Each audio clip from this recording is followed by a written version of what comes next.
Good morning. Thank you so much for taking your time today to meet me. I know you guys are very busy, Paris around the corner. The reason we're here today, Ralph and me, is because the World Breeding Federation for Sport Horses is celebrating its 30-year anniversary this year.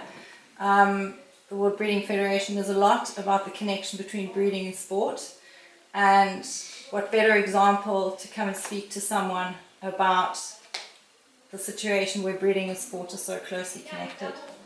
So I wanted to ask you what your first involvement with the World Breeding Federation was. I think first it was 1998 in Zangerzijde when our stallion Calypso got the World Championship. We won the World Championships with Henk van der Broek. Yeah. At 7 years old, I think. Yeah, 7 years old. And then we had, of course, the Rudels in, I think, 2001 with Hans-Peter Minderhout. We had the Rudels here on the stable, the stallion.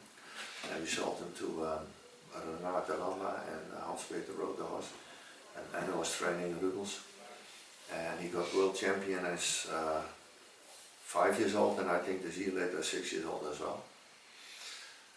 So 2 times world champion with the Rudels. And then later on,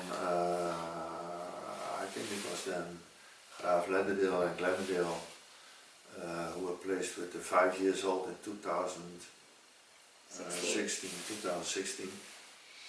And then 2018 Glennedale world champion. And then we had Chiento. That was Verden. 21, I think that was. 6 years old. Yeah. But the year before he was really in top shape, and then the championships were stopped because of Corona. Correct. As 5 years old he was also in top shape, and he should go also to Verden those days, but they were cancelled because of the Corona. Exactly. So then we had Chiento as 6 years old world champion and Chiento as 7 years old world champion. So fantastic achievements. Yeah. And what is great as well is that you've got the element of jumping and dressage, so very versatile.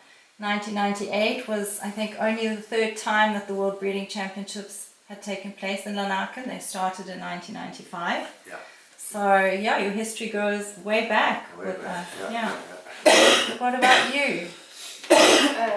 Well, yeah, my first time was with Graaf Ledderdale in 2016, and I think it was an amazing experience, and he surprised us all by, I think he was 6th in the final.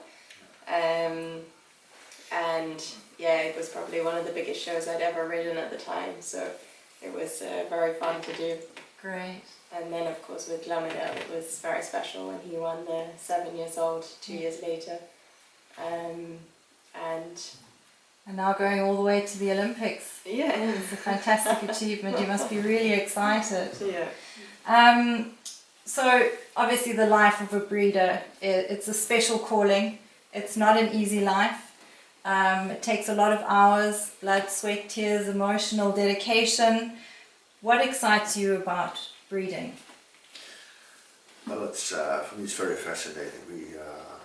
My goal in breeding is, my personal goal in breeding is to get something, breed something which can achieve the highest level, and that's what I'm always busy with. And that's really fascinating. You need to have your brood mares to look to the pros and the cons and from the mares, and then try to find out the combination and try to achieve your goal. Yeah. That's fascinating, and it keeps on being it is. something special. So as a rider, Charlotte, and being in an environment where breeding and sport are so close together, what is important to you about breeding? I think probably the most important thing I've realised is the character of the horse, and how it follows through in the breeding, and yeah, we have a yard full of amazing character horses because of Gertjan's breeding, and I also find it really interesting to be able to ride the sire and the offspring of the horses and see the similarities and the differences, and yeah, I find it so interesting. Yeah, you have a lot of Negro, a lot of Lord Leatherdale, really interesting stories, and indeed you've got an offspring, so that must be a great experience to compare them. You see a lot of similarities between them. Yeah, definitely, and I think it's very interesting that sometimes you can get on a horse without knowing what it is, and you can immediately feel it's an Everdale or it's a Glamourdale or a Chiento. Oh, that's fascinating. Yeah, it makes it really exciting. Great. So the Olympics are around the corner. You're going with Glamourdale. You were in Tokyo with Everdale. What do you think goes into breeding an Olympic champion? I'm going to ask both of you. I don't know, you want to start? I mean, I think breeding an Olympic champion,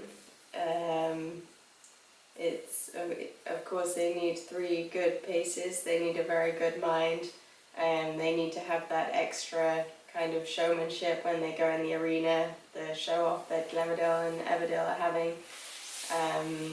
And yeah, I think it's a lot of it's from the breeding, and then a lot of it's also from the training combined. Yeah. And I think when you have the best of both, then it makes an Olympic champion, hopefully. Absolutely, yeah. Okay, that's great. And what about you? Was it your plan to, you obviously intend to breed for the highest level, but how does it feel to actually have bred an Olympic horse? Yeah, that's of course, that's making a dream come true, of course, to participate to the Olympics, and it's going to be very, very exciting, the next Olympics. There has been such a high level in dressage. We have 6, maybe 7, maybe 8 combinations who have a chance for a medal. That means that the level is so unbelievably high that the level of the breeding is also getting very high. It's all into the details and all those things. It's getting very, very, it's an unbelievable level. And that's really nice to go to. But you also really know how to pick the horses, with Everdale and Glamourdale being so closely related, having such similar pedigrees. I mean, it's just the dam that's different. Yeah, no, we were, for us we were quite lucky to start with Negro, of course. Negro brought us a lot of good things, and brought us the basic. And Negro did also very well, of course. He had his direct son, Vallegro, who has 3 or 4 gold medals, still has the world record, and there was something else, of course, Vallegro.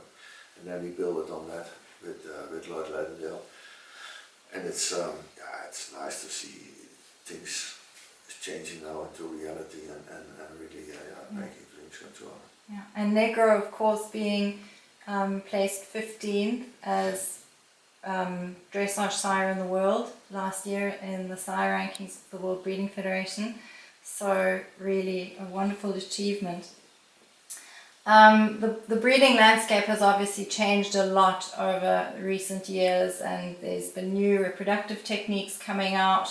So with these changes that are happening, what is your vision for the future of breeding? And maybe Charlotte, what tips do you have for breeders going forward? Well, with all the new techniques and things, it's making things interesting. For instance, we have very good young mares that we would like to go on the sport, to educate in the sport, and like embryo transfer and things like that are giving us the possibilities to, next to the sport career, building up the sport career, also get some productions from them, and some products from them, and that's interesting, of course, and that can also make the whole thing go a little bit faster, that you go more faster with your products and things like that. So that's very interesting, and then it's getting so much into the details to get the highest level. It's and the breeding is going so fast with dressage. It is. Yeah, it's changing a lot, definitely. So we obviously are wanting to continue to strengthen the connection between breeding and sport, and you guys are a fantastic example of that, obviously working side by side. For the World Breeding Federation, what do you see the role for our federation for the future? We obviously have a lot of challenges in the industry, both in breeding and sport, with horse welfare, with the social license to operate. So what responsibilities do you feel that we would have towards the industry? For me, the most important thing would in fact be that all the stud books are getting more connected. That we get the data shared between all the stud books. Like 20 years ago, our stallions were only used, for instance, in Holland, and then you can keep all your information and data in Holland. But now the semen is going all over the world. And you lose absolute control of the data. Yeah. And trying to getting all the stuff more connected in the whole thing, getting all the data together, that's going to help us a lot with indexes, with all those things. And I think that's a very important task. That could be a very important task, and apart from that, of course, with social media and all those things, welfare of the horses, that's also, of course, very important. We cannot walk away from that. You have to take care that you arrange all those things good and that you make a plan with those things. Yeah. So of course, looking at breeding values with offspring that are spread worldwide, not just within Holland, not just within the KWPN stud book, we're looking at international breeding values, which is a project that the World Breeding Federation would love to realize. But a big obstacle in that project is, of course, the gathering of data between the stud books. So yes, quite right, we want to increase the connection between the stud books, data sharing, very important. Yeah. That's what I think, And for you, what do you feel? For me as a rider, I just think that the World Breeding Championships is like an amazing opportunity to expose the young horses to the big atmospheres and just get them used to from a young age going in the ring and showing off and enjoying it. And yeah, I think the more relaxed we can create the horses in that kind of environment, the better it is for the sport in the future. Yeah, I'm glad to hear that. It is a great platform to launch them onto the international stage, and you've proven that with the horses that you've ridden in the World Breeding Championships. So I want to say thank you so much for sitting down with your very busy schedule in this wonderful room with all these pictures to just show what a rich history you guys have in sport and breeding. And we've got a picture of Anne with our president and Princess Benedicta. Both of them are in their positions at the World Breeding Federation for 25 years this year, so another anniversary celebration that we have.